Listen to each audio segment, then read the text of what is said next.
there's a great movie called The Departed, a little violent for kids, but there's this scene in the movie where Mark Wahlberg, they're on a stakeout, and somehow the guy loses the guy that they're tracking, and Wahlberg's all upset and yelling at the guy, and the guy looks up and he says, "Well, who are you?" And Wahlberg says, I'm the guy doing my job. You must be the other guy.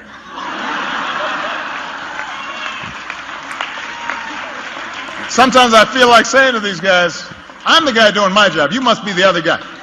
Yeah. So, I guess that White House projectionist is paying off, right? Because now the president can quote from The Departed because he's got somebody there to push the play button on his Blu-ray player because he can't do it himself. But, he said in one of his other speeches that he doesn't watch cable shows or the news, but he does watch movies. So in addition to playing golf, the president does watch movies. But he thinks he's doing his job. The problem is he's not doing his job. His job would be obeying the Constitution. See, when you're doing things that are unconstitutional, you're not doing your job. I guess that's like a bank robber saying, well, I'm just doing my job. Yeah, it's not your job. If you're breaking the law, it's not your job to break the law. But I guess that the president fancies his job as violating his oath of office, then he is doing his job. Here, cut number 7. So rather than wage another political stunt that wastes time, wastes taxpayers' money, I've got a better idea. Do something. If you're mad at me for helping people on my own, let's team up. Let's pass some bills. Let's help America together. So, it is lonely, me just doing stuff. I'd love if the Republicans did stuff too. Yeah, except he wants them to do the same stuff that he's doing. He's just, I wish the Republicans would just turn into Democrats and do the same stuff as me. But I like the point where he says, I'm not just going to do another political stunt that wastes time and wastes taxpayer money. Well, isn't that an admission that he's already done a bunch of stunts that have wasted time and taxpayers' money? He said, I'm not going to do another political stunt, right? That means he's already done some. He's admitting now that he has engaged in political stunts that have wasted time and money, but he's not going to do another one. Thank you, Mr. President, for acknowledging the fact that you're not going to waste even more money on yet another stunt. The problem is that's what he's doing because he's also lying. So when he says he's not going to do another stunt, that's exactly what he's going to do, except he told the truth. It slipped out like a little Freudian slip that he admits. And here's another little Freudian slip for the president. Here, cut number 8. So when folks say they're frustrated with Congress, let's be clear about what the problem is. I'm just telling the truth now. I don't have to run for office again, so I can just let it rip.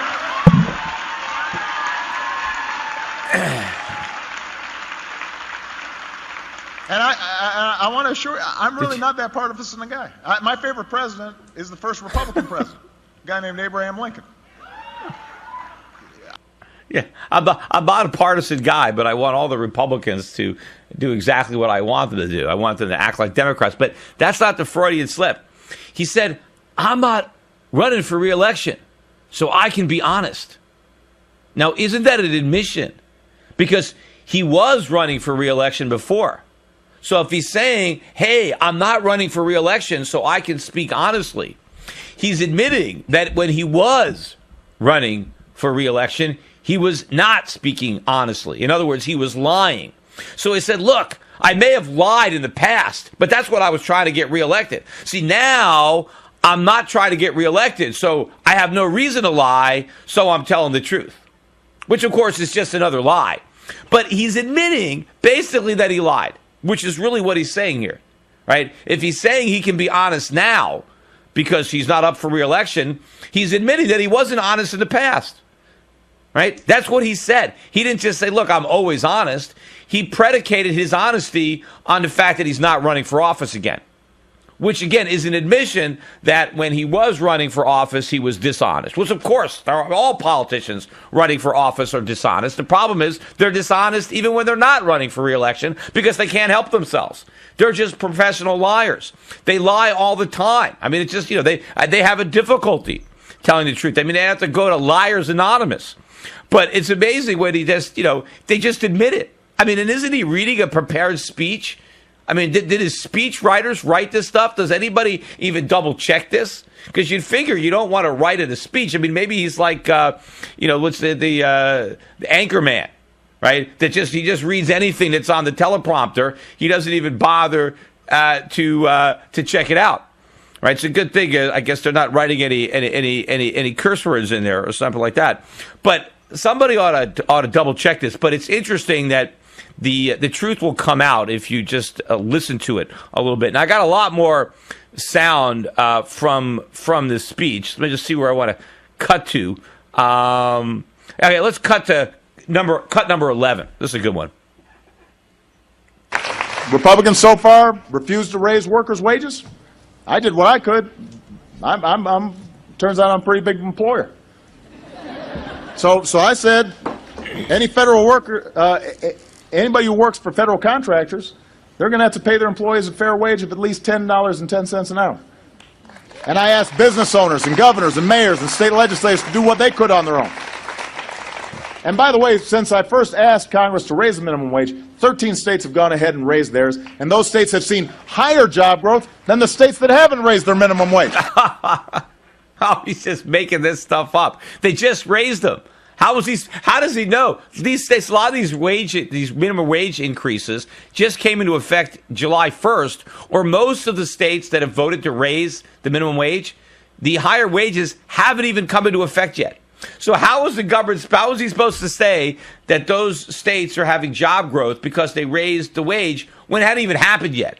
Or it happened so soon that it's impossible to measure it. But what I really like about this clip is he says, it turns out I'm a pretty big employer. No, he's not. The president doesn't employ anybody. The president is employed himself. He is not an employer. He is an employee. The president has never been an employer, so he doesn't understand a distinction. And I'll tell it to you. And see, when you're an employer, you write the checks. You don't cash the checks. The president gets $400,000 check a year from the government. See, if he was an employer, he wouldn't get a check at all because the government is broke. We're running a huge deficit. If you're running a business and you're running a deficit, you don't get paid. In fact, you go bankrupt. So if the president really was an employer, his business would be bankrupt, and he wouldn't have any employees. No, he is an employee, just like all the other employees. There's a big difference. When you're an employer, you take a bunch of risks. The president doesn't take any risks. He's going to get paid whether we have a deficit or a surplus. All he's doing is ordering, right, the government to say, hey, if you're going to contract out any work, or they're going to subcontract out any work, that they've got to pay people 10-10. And again, even that doesn't kick in, right, until the future. The contracts have to be up and remature, and then you got to pay people 10-10. But that is not like an employer waging wages. That's like one employee, right, trying to get the other employees, trying to force his boss, right, to give other people a raise. Because who is the president's boss? The American taxpayers. And he's trying to force us, the American taxpayer, to pay workers more than they're worth. Right? And he's claiming that he's the employer. No, and he's shoving the losses on us. See, a real employer, if you decide to raise wages, that comes out of your pocket. The higher wages that he's mandating on his bill, whatever it was, doesn't come out of his pocket. His $400,000 salary is not getting reduced. His perks aren't getting reduced. He's not having to share the White House with some other families that are moving in there. No. He doesn't have to share Air Force One. They're not turning that into a commercial airline. He is not impacted at all by this order. But if you're a real employer and you decide to pay your workers more, then you automatically earn less, unless you can pass on those higher wages to your customers in the form of higher prices.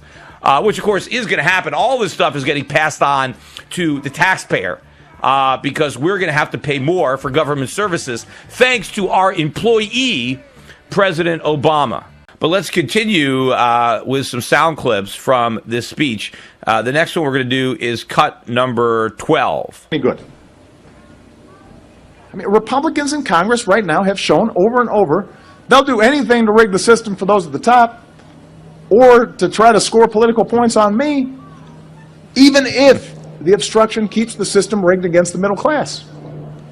I mean, the best thing you can say for them this year is they haven't shut down the government so far or threatened to go deadbeat on America's obligations. But it is still early, so.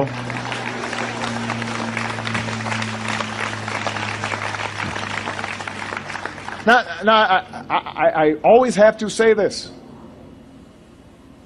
I don't think that they're all terrible people. I think they love their families. They love the country. They've got a different economic theory. Maybe they don't know what ordinary folks are going through. Yeah, like the president knows what ordinary folks are going through with his projectionist, his 24-hour projectionist, because he can't, push the play button on his own, or his $100,000 a year dog handler because he can't walk the family dog. Although, again, if you're at the White House, you don't even have to walk a dog. Just let him outside. He'll run around. He'll take care of business on his own. But no, the president needs a dog handler and a projectionist. So he really knows what ordinary folks are going through. But, the reason that ordinary folks are having such a problem is because of his policies, not necessarily Republican policies, and because of the Federal Reserve that is printing all this money, doing all this QE, which is raising the cost of living for all these folks that can't get jobs, not only thanks to the Fed, but thanks to the Obama administration. And interestingly, he condemns Republicans for not trying to stop an increase in the debt ceiling this year. That would be good if they did that. He's saying that they didn't want to go deadbeat by not wanting to borrow more money. No, it's the president, that is the deadbeat. Saying that I'm willing to put my MasterCard on my Visa, that doesn't make you frugal or responsible. That's the deadbeat. He's saying that we need to go deeper into debt. We need to keep on borrowing more money, right? Because we don't want to deal with the size of the debt. We don't want to repay any of our creditors. We just want to find more people to lend us money so that we can avoid paying anybody and go deeper into debt. And he's bragging about this. And he's saying, hey, at least the Republicans now, at least they're not talking about fiscal responsibility. They want to be just as reckless as me. That's really what the president is saying here. But here's probably his best clip. This is the best. We saved the best for last. Here, cut number 13. We have come farther and recovered faster than almost any other advanced nation on earth. More companies are choosing to bring back jobs from overseas.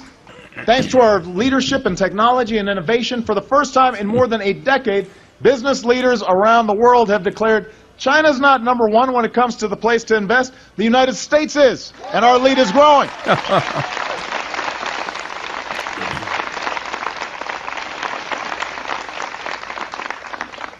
So despite what you may hear, there is no doubt we are making progress. By almost every measure, we are better off than when I took office. By almost every measure. There's almost no measure by which we're better off. I mean, the unemployment measure, maybe because all the people are no longer part of the labor force, but labor force participation is a lot lower. Workers are earning less money today in real terms than they were when Obama took office. Poverty is up. Food stamp use is up. And he says we're recovering faster than any nation on the earth, any advanced nation. Well, I don't know. What's his definition of an advanced nation? I don't know.